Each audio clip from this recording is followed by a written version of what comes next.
and welcome to Your True Reflection. And today I have a very special guest and friend, Dr. Saf, who is joining us to share not only his lived experience, but how he helps so many people globally in this epidemic of trauma and violence across our world. Dr. Saf, welcome to Your True Reflection. Thank you. Thank you very much, Abby, for having me today. Thank you for everything that you do to humanity. It's wonderful, and I think that's that's what makes it special, because we're one. Not only are we just aligned with each other, we have the same same vision. We have the same focus in life, and that is to help as many people as we can. And that's humanity. That's when humanity is at its best, when we work together and we work as a collective, we work in communion, and we go forward as a collective, and we go forward in a communion, and that's when we're at our best. And I'm truly grateful and truly humbled to be here on your wonderful Your True Reflection platform, and the work that you do. And I know some of your story as well, and I think that's why we're aligned, because you also know some of my story, and that's why we're here today. So thank you very much, first and foremost, for having me, and thank you for allowing me to share my story, and hopefully it'll be a message of hope, a message of courage, and a message of faith to whoever is listening and watching this today. So could you share, Saf, a little bit about your childhood and your story? I can, yeah, of course. What I'll probably do is I'll probably start at the beginning, and I say that very quickly because my beginning I didn't know about per se till I was 18 years old, really, which was a bit of a shock in itself. But I was born in 1972, the year of the Godfather. I always tuck that one in, and I was orphaned at birth, and I was simultaneously adopted at birth as soon as I came out of the incubator, because I was 2.5 months premature. So I was never held in my birth mother's hands. And later on in my psychology studies, I started studying about adoption and the impact it can cause later on in someone's life. And there's a massive correlation with that and addiction, which is, we'll come to that in a minute, because I came out of a 33-year addiction to substances and behavioral addictions. But there's a massive relation between the two, because I want you to imagine, and some people might be able to resonate with this, some people may not, but imagine building a bond with someone for usually 9 months, in my case 6.5 months, with someone that you're never going to meet. And that was my story. And the reason why I say all this is not because of sympathy or anything like that. I like to talk about as much as I can, just in case there's someone out there that can relate to me, and can relate to what I've been through, good, bad, whatever it may be, and hopefully it'll give them the message of hope, and it give them, it will give them some encouragement, and that's what I want to do. So I was immediately, as soon as I was delivered, I was put in an incubator because I was very small, especially after 6.5 months pregnancy, 2.5 months premature. Orphaned immediately, adopted as soon as I came out of the incubator by a wonderful middle-class couple from East London. I was born in Yorkshire in Bradford, so once I was released from the hospital, I was taken to my new home, if you like, in the East End of London, in Shadwell, which is very close to Whitechapel. And I spent the first 8 years of my life in the East End, myself and my two adopted parents, who have always been my parents. They'll always will be my parents. They brought me up. They're more or less what they did. They did everything for me. And as I say, I was none the wiser until I was 18, when this adoption was disclosed to me, which absolutely broke my heart. Not because my parents weren't great, to me, it was because it was just a shock. It was a shock. I mean, by the time I was 18, I was a good 6-7 years into my addiction, mainly alcohol and cannabis at that point. But that escalated, which I'll come to in a bit. So yeah, it was. I was the only child. Very protective, very protected over my parents for whatever reason. Now, it was a hard thing for my adoptive mother to do, because they're also from a South Asian background, and it was a massive taboo to adopt. Generally, in any culture, I think, but especially in the South Asian culture in the early 70s, which is what she did. She was suffering from depression because of not being able to have children. So I was brought into a home that two people eventually did learn to love me, but there wasn't any natural maternal or paternal love, and why should there be? But they were good people, and they treated me like their own. And as I said, I was none the wiser until I was 18. So that's abandonment number one, right? I'm born, build a bond with someone I was never going to meet, in incubator for a couple of months, another bond, come out of that, and then with my adoptive parents who didn't have the natural maternal or paternal love, but that did develop, of course. Then at the age of 11, I was sent to boarding school. In the South Asian culture, one who goes to boarding school, it's a quite prestige thing. So they were happy to do that.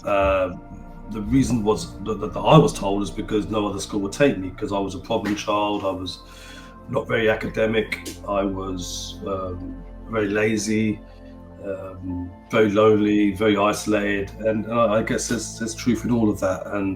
And I wasn't clever at all, so I was failing all the little exams that private schools needed me to pass for me to be accepted. So I was sent to boarding school, which was quite easy to get accepted to. So at the age of 11, I'm leaving the two people who I still thought were my birth parents, but would always be my parents, for the first time, and I'm going to this boarding school in a village called Frensham in Farnham, in Surrey.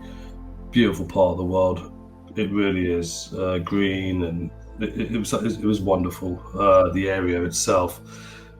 But it was the start of a 6-year daily torture for me. When I mean torture, I don't just mean mental and emotional torture. I mean physical, racial, and sexual at times. And we're talking from the ages from 11 to 17. It was hard. It was extremely hard as a kid to endure what I endured. Daily beatings, daily wedges, baseball bats smacked across my knees regularly.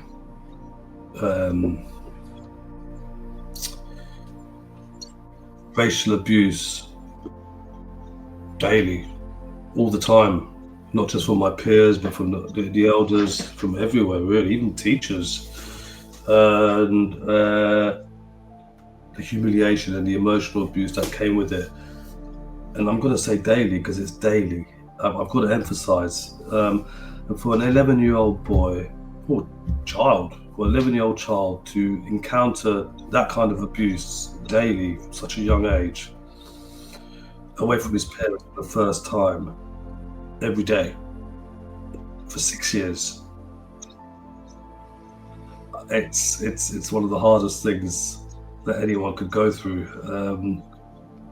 and the only way. How did you cope? But this is it. The only way that I got through it was I found alcohol. I found alcohol. It's my first ever drink was a 3/4 of a litre bottle of vodka. I drank it neat in about 10 gulps.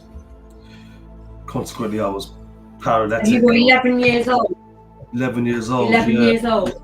Yeah, 11 years old. How did you have access to that alcohol in boarding school? It was in those days. I mean, I remember the day very clearly, or especially before it started. But myself and two other young lads went to Farnham Town Centre. We asked someone to get it for us. They got the drinks for us, and we went to Farnham Park.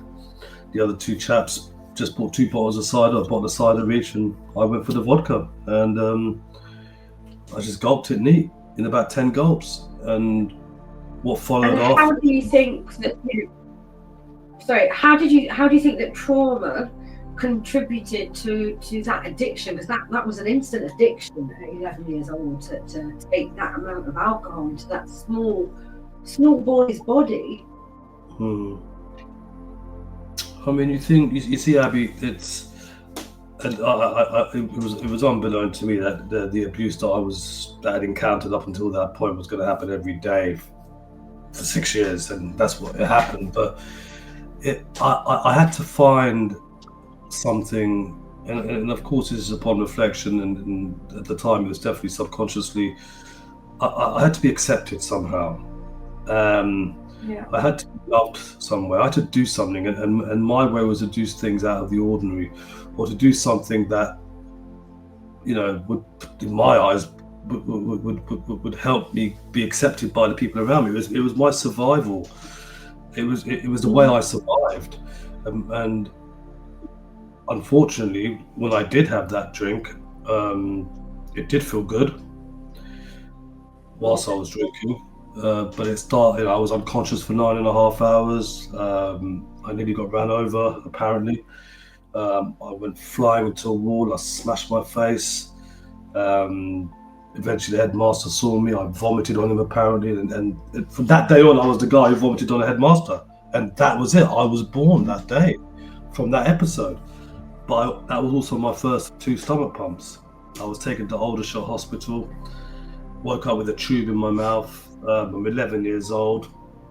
Of course, the boarding school did not want to tell my parents because I asked them not to.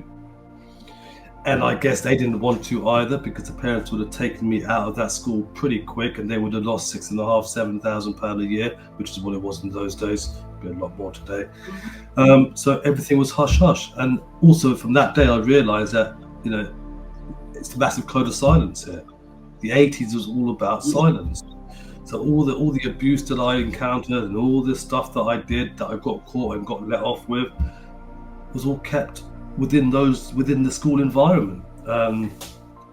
Because a lot of things that I did go through, that school would have been shut down without a shadow of doubt. All my people would have taken me away.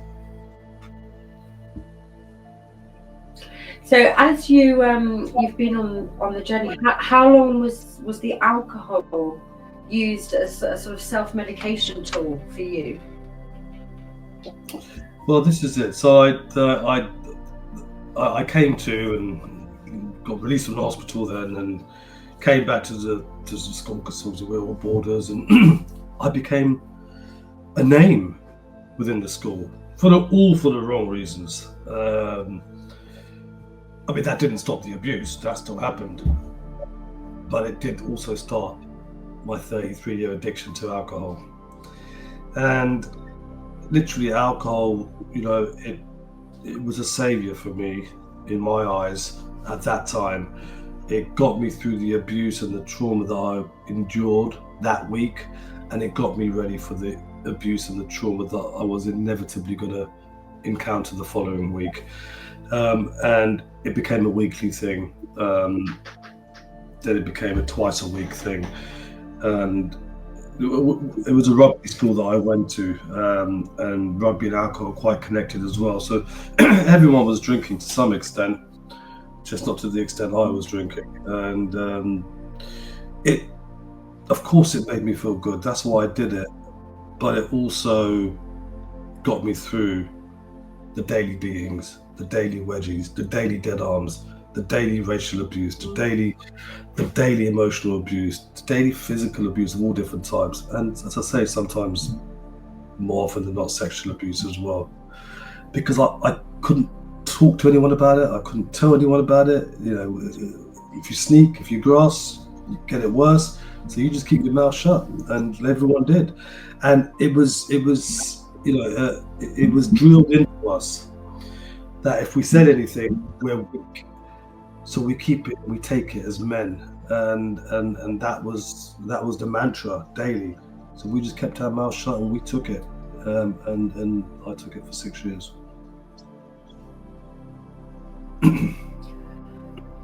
Thank you for sharing such a painful part of your story with us. And if there's people at home that are resonating with that story, what advice would you give them to start to regain their sense? I mean, how did you regain your sense of safety after such trauma?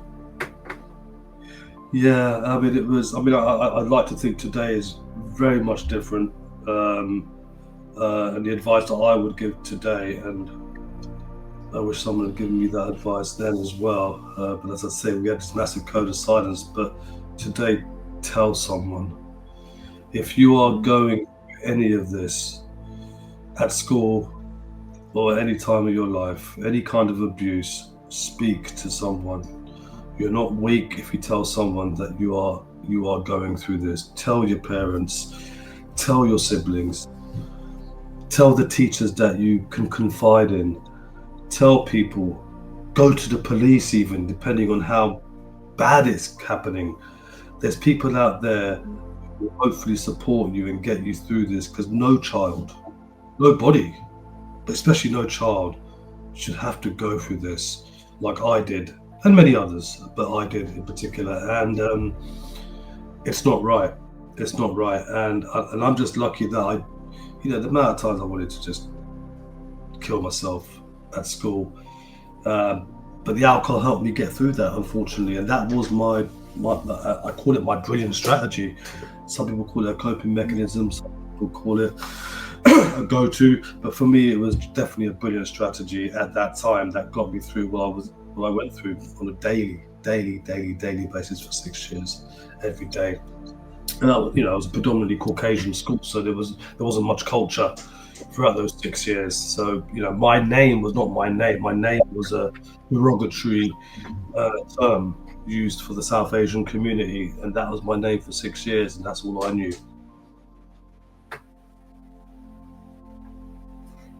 I'm so saddened to hear how you've been treated, and our Creator gave us hands to help each other and to lift each other up and to heal each other. And I'm so sorry that somebody used their hands to harm you.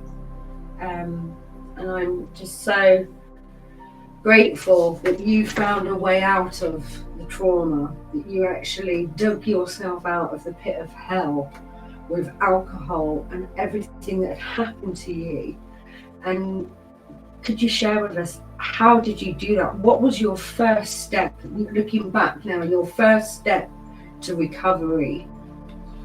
Well, yeah, what I've just spoken about was the start of it, really, the start of the addiction. As I left school, and I entered adulthood, if you could call it adulthood. I came back to London and I saw culture and I saw different types of people, and I got involved with some unsavory people. One guy in particular, who was my best friend at school, who encountered a little bit of what I did, but not as much, because he was a big guy and not many people would mess with him. But he was Afro-Caribbean guy, 6'6", blah blah blah. And he became a pretty daunting chap, and was all himself very much involved in the criminal world, and I stayed with him because for the first time in my life, Abby, I felt good. I had some power. All my life as a kid, I was told I wasn't good enough. I was humiliated daily, as I said, all the abuse that I went through and the sexual stuff, and it just the humiliation and all that stuff that comes with that has just made me weak, sad, not a lot of confidence, in relationships, no confidence in relationships. So I found solace not only in the alcohol that got me through that, but I found solace by hanging around with this guy. I talk a lot about him in my book. I wrote a book there many years later, and I felt like I had power for the first time in my life. And in a sense, it's like the abused becomes the abuser. Sense of that is there's a sense of truth in that, but I didn't never abuse the way I got abused.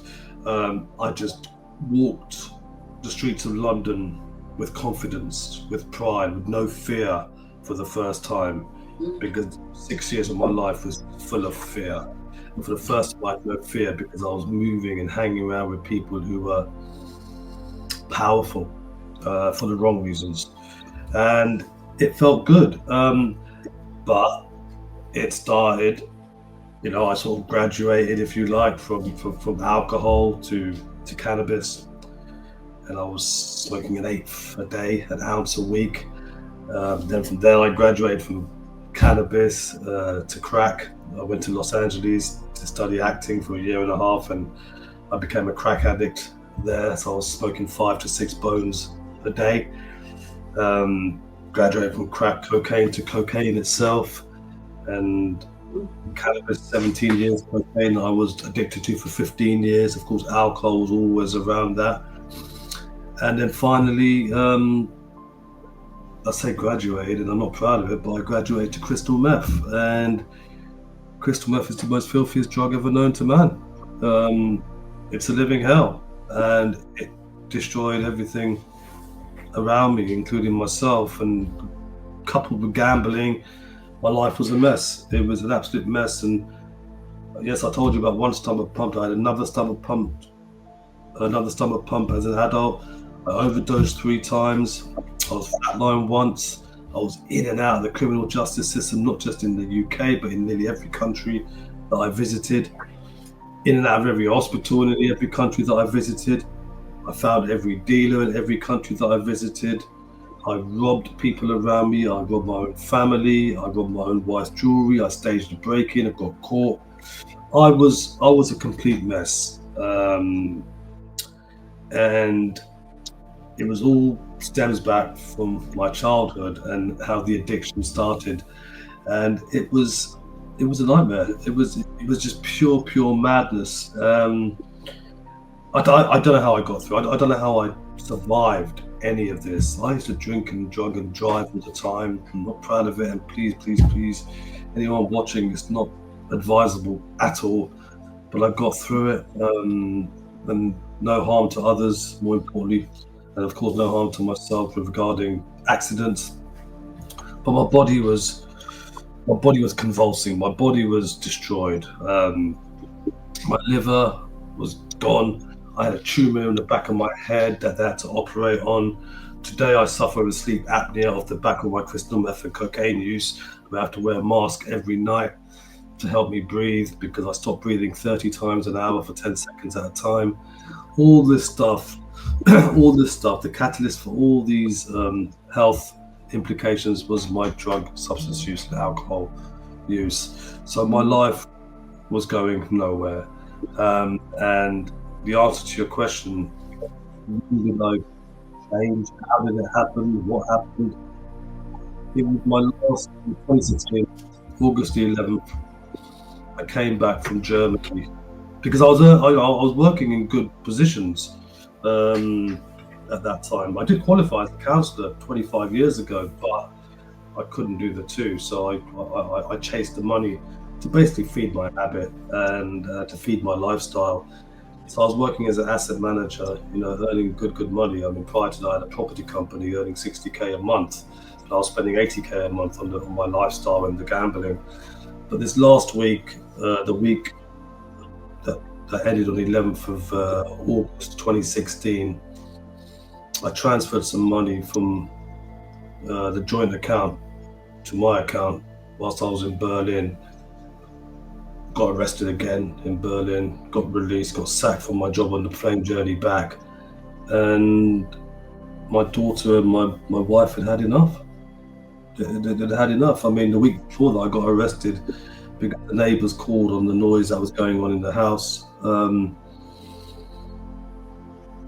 And they put me into this rehab facility in Maidstone in Kent. And I remember walking up the stairs. I had no intention to stop my lifestyle. I was doing it to fly the flag. I was just doing it to keep my kids, my wife, and family members. In my mind, I'm walking up those stairs, ready to pick up an eighth of cocaine the very same night, pick up some meth, and have my whole night planned. It'd be a week, because that's how long I'd be away for. And I walked up those stairs, and I sat in the room and I waited for my key worker. And she came in. And in my mind again, I had no intention to stop whatsoever. And I don't know what happened. I have no idea what happened, Abby, but I just broke down for 20 minutes. Sobbing uncontrollably. They say you have to hit rock bottom to value your existence. That wasn't my story, because I'd had loads of rock bottoms. I was done. For the first time in 33 years, I was done. And it's my 9th year, right, in recovery. And that particular day, something miraculous happened. I remember I was sitting there, and it was like the time just stood still, and I realized that all my life that I'd been living from the outside in, that my sense of self-worth, my ability to accept myself on the inside was determined, not just determined, but governed by how much people on the outside accepted me. Now, that all stems back from school, right? With all the abuse and the trauma, and this is how I dealt with it. I mean, this is a crazy way of living. It wasn't sustainable at all. I'm someone with mental health issues. So that's when I discovered this inside-out acceptance, right? From the inside out. And I said to myself, what if there's a way? And this is now, a few years down the line.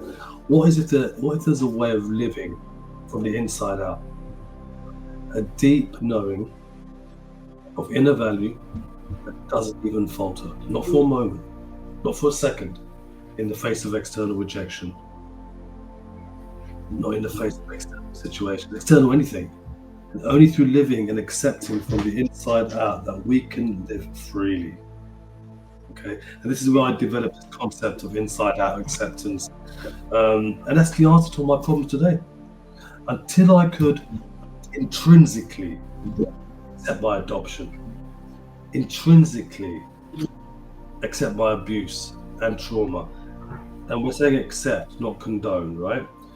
Intrinsically accept my mental health, accept my addiction, accept the destruction that I caused, the hurt that I caused. One, I couldn't get sober, and two, I could not move on with my life. And that is basically what happened. I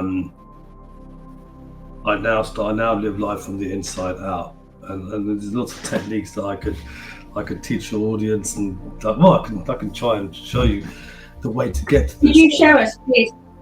Would you like me to? Show us. Right? Yeah, I'll be blessed to show you, because it's something, I want you to imagine. Do you want to close your eyes, Abby? Close your eyes. Close your eyes, and I want you to imagine carrying a heavy backpack.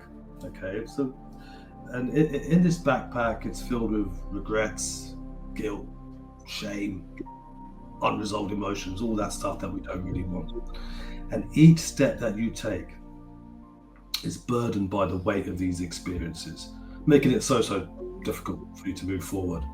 So what do? Well, look, there's a few steps, and it's quite simple. The first step is, I want you to unpack that backpack. Now, usually with my clients, what we do is we draw a square on a piece of paper and put these emotions and guilt and shame and the reasons why they're guilty and feel shame, and we write into this box, which is basically the backpack. But I want you to unpack the backpack, and then I want you to carefully examine its contents. So we actually look at everything that's in that backpack.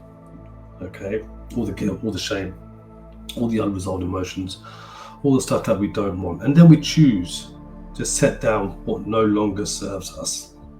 Now, this concept of inside out acceptance, it doesn't mean you're condoning past or present actions or erasing painful memories. Instead, what it involves is that we're acknowledging what's happened or what is happening. We're trying to understand how it has shaped the present, and we're learning from it. Okay, so we're not condoning at all. Now, by doing this, it allows you to break free. It allows you to break free from the grip of all the mistakes and all the traumas, and in turn, it helps you foster serenity and closure. Okay, because I'm a strong believer, Abby, when you can accept your past, you no longer expend energy fighting reality. This energy can be redirected towards positive change and, of course, personal development.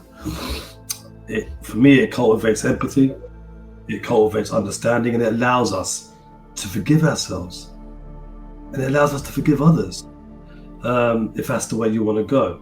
Now, this forgiveness is not about forgetting or excusing harmful behavior, but it's about releasing the hold that these negative feelings have over you.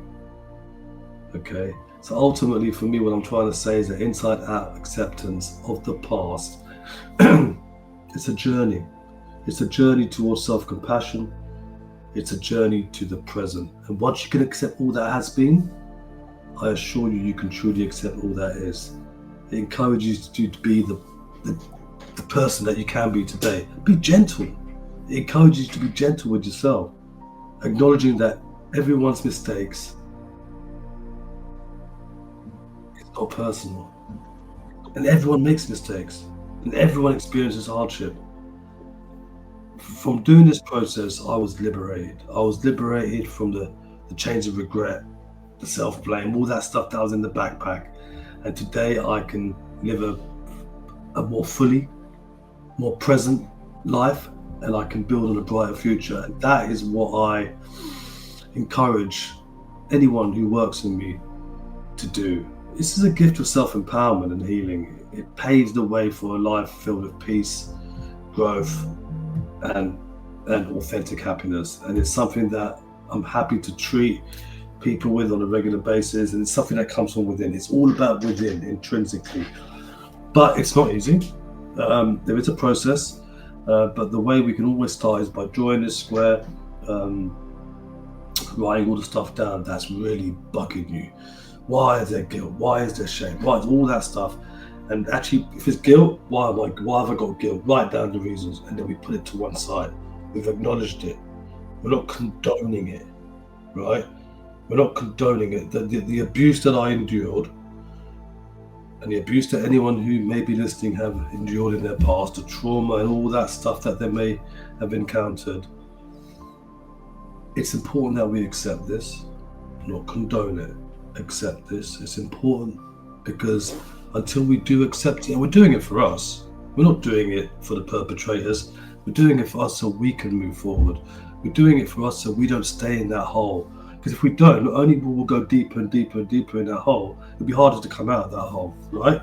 Backpack, hole, bucket, whatever you want to call it. So inside, and it has to come from the inside out. Because once you can do that, I promise you, there's nothing out there today. There's nothing out there today that can mess with my integrity, or that can mess with my intrinsic motivation.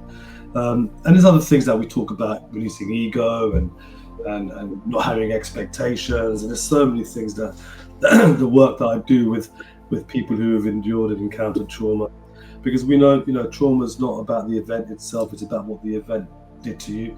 I'm not in favor of big T trauma, little T trauma. Trauma's trauma, and it's personal to you. Okay, best way to get through any kind of trauma is by accepting from the inside out, and then we have a chance. Absolutely. Thank you, Dr. Saf, for sharing not only your personal story, but also tips on how viewers at home and people that are suffering from trauma can overcome trauma, because this is what you do with your great work with trauma victims and survivors.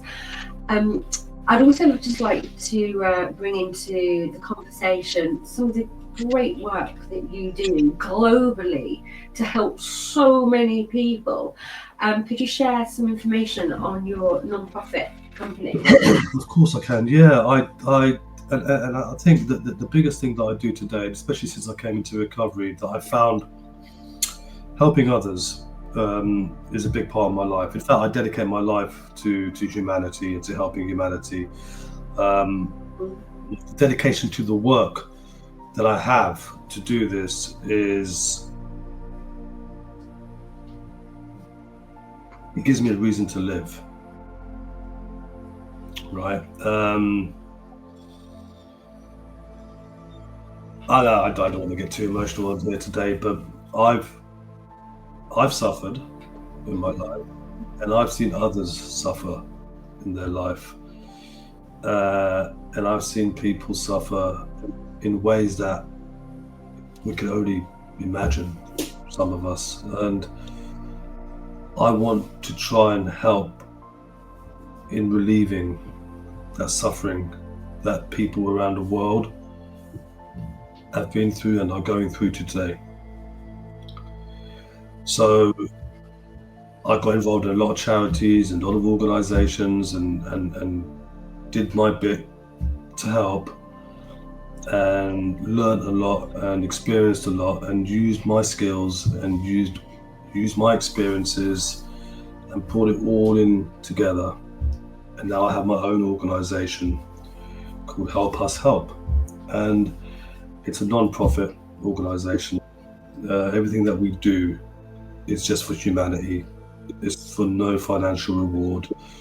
It's just to help as many people as we can. And some of my ongoing projects, which I would like to share with you. And there's a massive psychological angle to it as well, because usually people who have encountered and endured trauma, challenges, conflicts,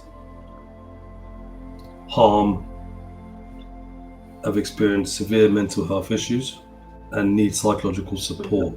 So psychological support is the forefront of the work that I do within these different projects, but it doesn't just end there.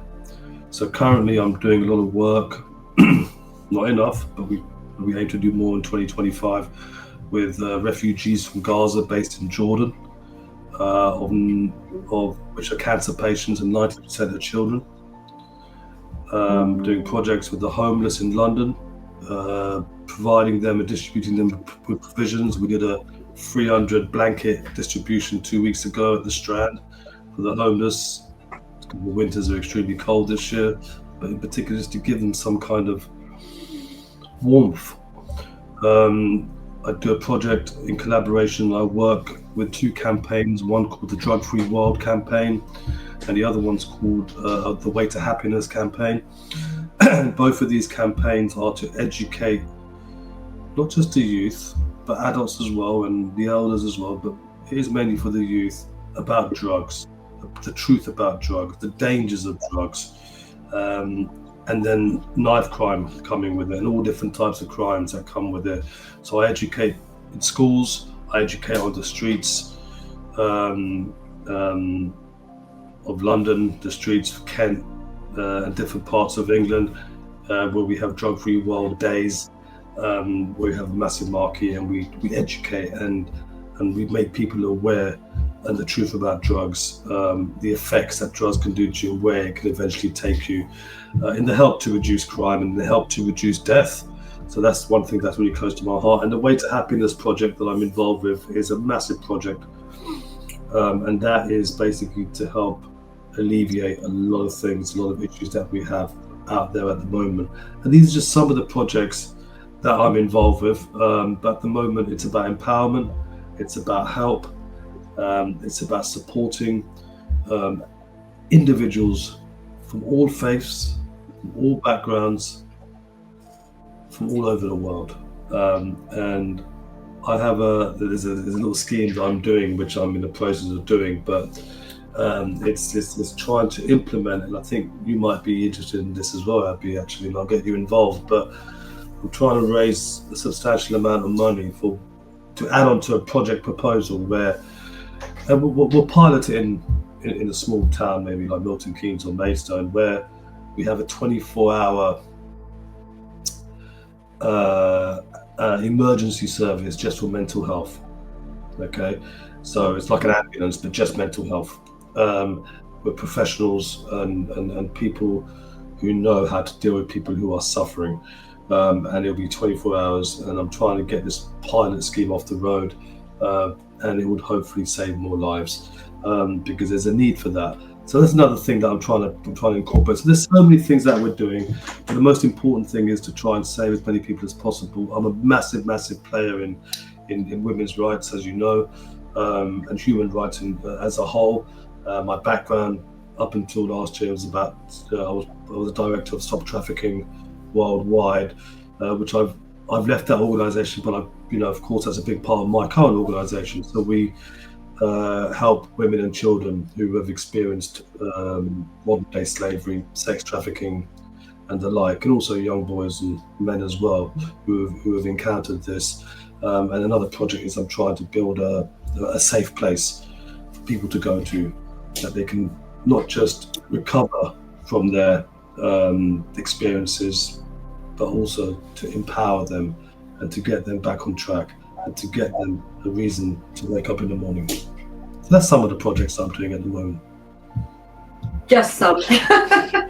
It's fabulous, Saf. Thank you so much for everything that you do. You're making such a difference to so many people's lives.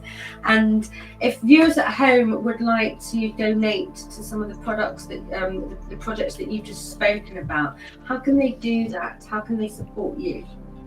It's of course, money is always welcome. Of course it is, but and you can go to Help Us Help Foundation, CIC, or just Google my name, Saf Buxy, and make an inquiry and contact me, and we can talk about that. But what's bigger than money is hands-on. If people if people want to get involved and volunteer their time and their efforts to some of the projects and to help, that oversees anything. Of course, money is important, and that's always welcome. Of course, it is. But your time and your heart and your love is, nothing beats that. So if you want to reach out and get involved, of course, financially, we can talk about that, but also hands-on and help with some of the projects, then that would also be welcome. But yeah, my website, Help Us Help Foundation, helpushelp.foundation, or safbuxy.com is my personal website. You can get hold of me there. I'll go through you, Abby, come to you. Well, we will certainly be putting the information into the description. So Saf, thank you so much for your time today and just sharing your story and all of your love with so many people. And I look forward to seeing you soon and working on more projects with you.